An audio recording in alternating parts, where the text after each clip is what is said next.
Everyone, now today, like I said yesterday, I'm going to do some baking. Now today I'm going to make some oat bars. Now yesterday I did say that I'm going to tell you something that you should never do, and that's put any sugar or salt in your food, because this is basically what you can have for yourself and your baby as well, so you can share it. So here I've got some peeled and chopped apples. Okay, and what I'm going to do is I'm going to blend those. So I'm going to make apple oat bars.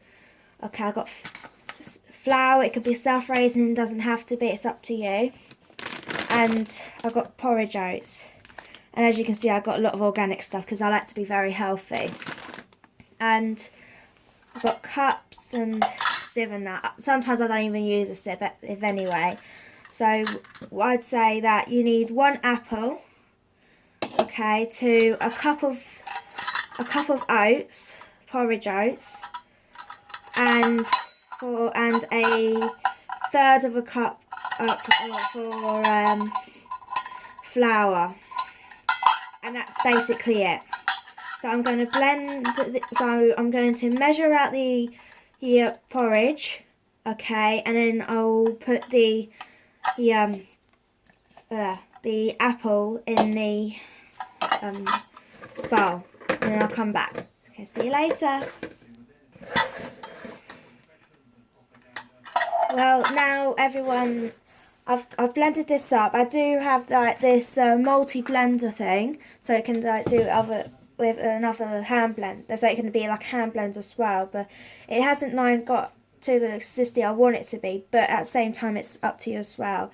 Now I didn't cook this beforehand, okay, because of the juices. I want it to be all in the actual oat bars, so it's all natural flavouring.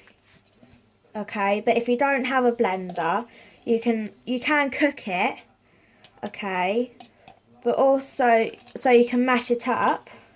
You can do that, or you can grate it as well, so it's a lot easier. So you can also do that. Okay, and then so that's the oat bars, cup of oat bars and one apple.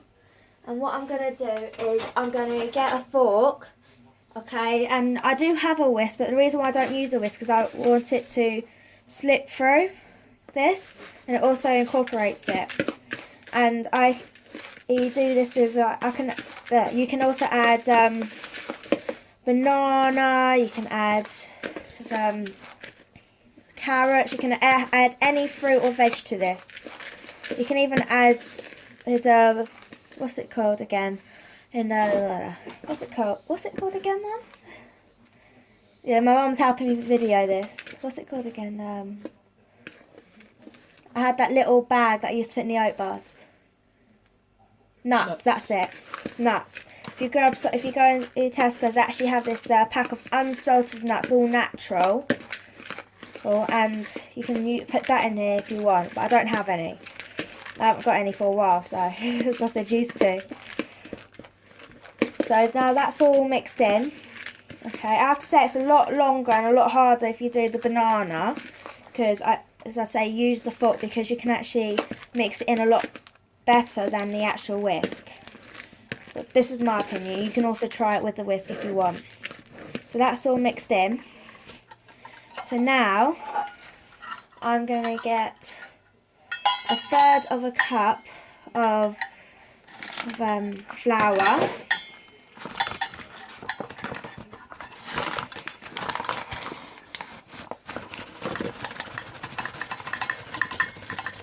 And I'm just making sure it's evened off, like so, and plunk it in here like that. Now that's done, I mix it in again. And again, I find it easier using a fork to do this particular one. With my other ones, I actually find it easier with a whisk. So it does say something about why I use a fork. So I mix it round like that. Oh, and I also forgot to tell you about milk. I also add milk to it. Okay, if you're lactose intolerant, okay, then you can add like maybe coconut milk or soy milk or any type of milk you want. Okay, at the moment I've got normal milk, so it can work with any type of milk you use. So that's that mixed up. Let me just quickly go and get the milk. Okay, and I use big milk from Arla because it's got more developmental stuff in it for the baby, and you can use it from it says on here from 1 to 5 years. So you can see all the good stuff on it. I did do my research on it as well, and so that's good. So, and then you mix it in.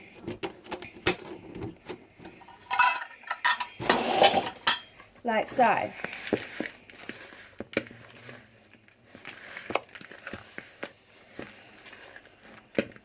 And it should start to get sticky.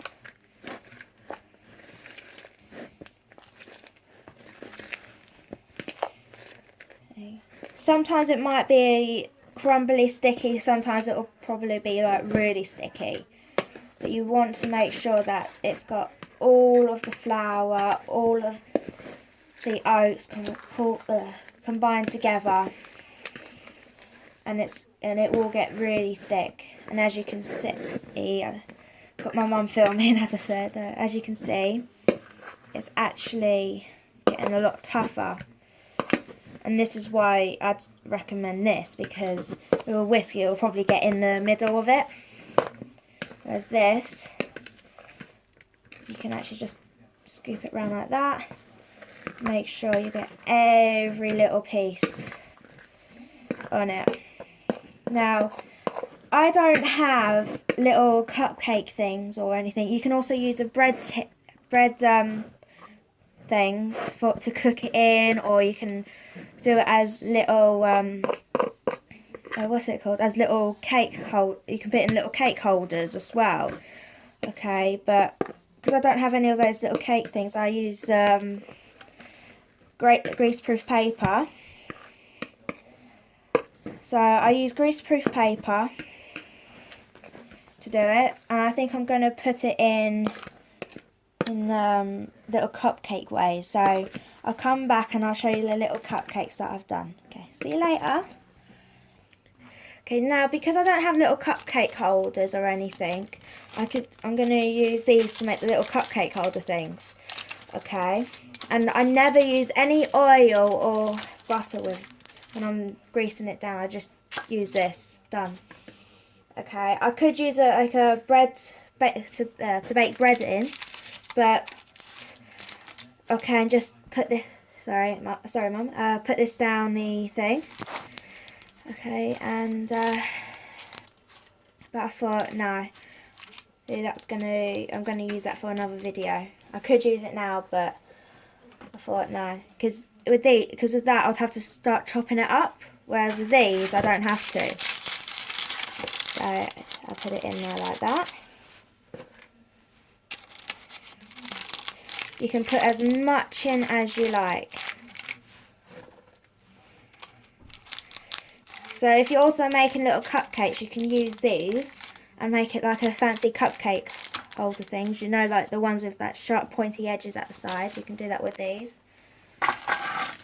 And you just go until you got the right amount that you want. Okay, this, okay, can fill up. Okay, at the moment they're only little ones. Okay, because I put self-raising flour, they will raise a little bit, but not that much. It's not like a cake. So I might fill these top ones up again still, and I'll show you the end result of these. So come back soon. Okay, well now this could have actually filled up the whole lot, but I didn't cut out enough, so I thought, oh, I might as well load it up. Okay, so that's how it will be. Like that. That's how small it will be. Well, it depends also how big your holes are in these, or what you use as well. Okay, So as I said, you can use it in a bread thing, then cut it up afterwards, or you can do what I do and put in little cake bits. So these are going to go in the oven for about 20 to 25 minutes. Okay, and I didn't say I preheated my oven, but I did. And I don't know what gas mark it's on because we don't have a gas mask on it. All it says is maximum. Okay, and it's on 170. So it's on the maximum one, it's on 170. And we will put it in there and I'll come back to you with it. I don't know if I have to do another video to show you them, but if not, and I can put it in this video, then it'll be great. Okay, well, I'll see you in that time. Bye. Hi everyone, I just wanted to show what I have this on. It's this one here, so that says maximum there, and then that says 150 and 200. I just put it right in between there. Okay. I know it seems a bit blurry, but that's what I have it on. I don't know what it is on the other ones, but that's what I have it on. Okay, now these are what I have. These are the actual finished results. As you can see, it's a bit golden brown on top. And, oh, not brown, but golden. That's what you want. Like as you would have normal porridge and that. And as you can also see, if you can actually see it, it's also risen a little bit, but it doesn't rise as much. So then once you have this done, okay, straight away, okay, you want to put it in one of these, okay, or a drying rack, whatever you have, like, no, one of those food drying rack ones. Okay, this, I got this from Pound Shop. It's something that you can put, that you use for the oven, but I don't use it for the oven. As you see, I have done a lot of baking. And this I got from Pound Shop. Okay, I haven't actually used it for cats. It's just, I bought it specifically for this sort of thing. So what you want to do is you want to actually put it out straight away and put it, never leave it to dry in there because otherwise you'll get that soggy bottom bit. Whereas if you just put it in here right away, obviously probably bring it over to the counter or wherever you like to use it. Okay, bring it out, turn the actual thing off, the oven off, and then start taking them out.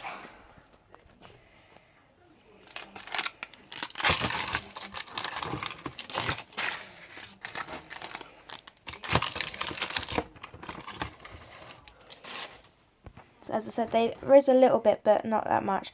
And if you see at the bottom, it actually looks like a bit of that, as you would see in a cake, but at the top it isn't. And this is what you like. So leave those to cool down, or you can have them straight away if you like the hot apple sort of stuff.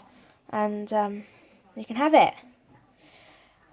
Okay, so just remember, porridge oats, flour, either self-raising or not self-raising. It's up to you. Any fruit or veg, and milk, and that's basically it. So that's the end result there.